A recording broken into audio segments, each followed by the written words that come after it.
Hi, Dylan Heisen here with the last of my short video reviews, catching up on Star Wars Rebels before season two begins on Wednesday.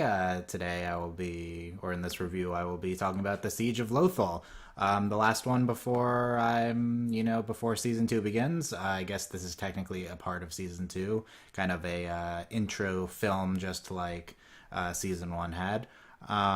If you want overall opinions on season one, I discussed that at the end of my last video review discussing episodes, 10, 11, 12, and 13. But this one just about Siege of Lothal for overlyanimated.com. I liked Siege of Lothal.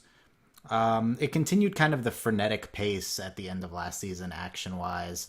Kind of a lot happening, but at the same time, also not that much happening. There's a different dynamic quickly established in Siege of Lothal, which is our familiar crew of the Ghost working with the larger network of rebels, especially Ashoka, who we saw at the end of last season, and including this new squad who they're fighting with in this, and the new commander and stuff. And it's an interesting dynamic to see. I'm not sure to what extent it will continue for the rest of season two.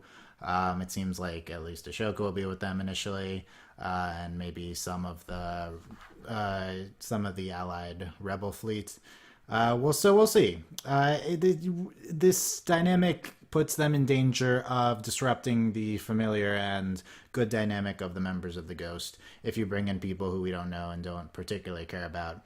Disclaimers: I have not seen the Clone Wars, so Ashoka obviously has losing a lot of her significance being included.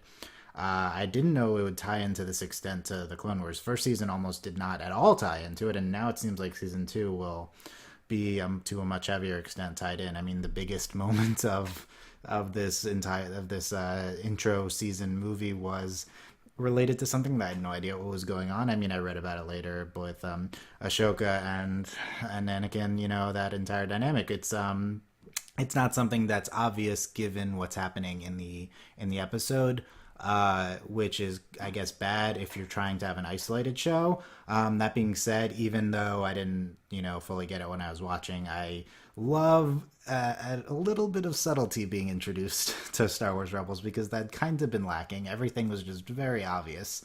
The rest of the series. So if you have moments that happen and you have to imply what's going on, I think that is a good thing to bring some kind of higher level thinking to the show, even if that was very basic. If you've seen Clone Wars, the rest of Lothal, we had Lando Calrissian back for a second, which was great. I am in favor of all the Lando we can get because he was the best kind of guest character in season one.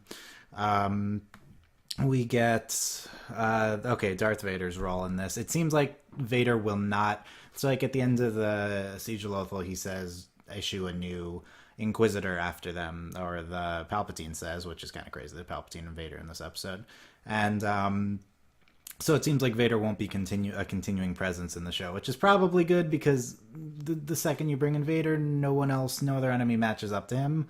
It's kind of a danger bringing him in for here, but it's okay if it's just an isolated episode. I'm looking forward to the new Inquisitor. I love Jason Isaacs' Inquisitor in season one, and we'll see what's to come with this new Inquisitor in terms of Vader's role in this specific movie. I thought that his role in this was. I liked him initially when he initially squared off with Ezra and Kanan. I thought that was good. He was obviously overpowering and stuff. I loved the shot of him coming up from the thing that crashes on them was pretty incredible. One of the best visuals of the show. And I think the choice of having him be the pilot, just having him be like this star pilot later, is a little interesting. I don't know. I didn't. He just was obviously overmatching everyone around him, and that was a little bit logic wise. I'm not sure on that one, but it was. I mean, I'm not. I'm sure it makes sense. I'm not, as I mentioned in this reviews, not the biggest on the Star Wars mythology and knowing everything about that. I feel like that's kind of limiting the scope of his presence, putting him in a ship instead of having him out in the open like he did previously. So overall, yeah, I guess that was the main elements of Lothal. Overall, it was good.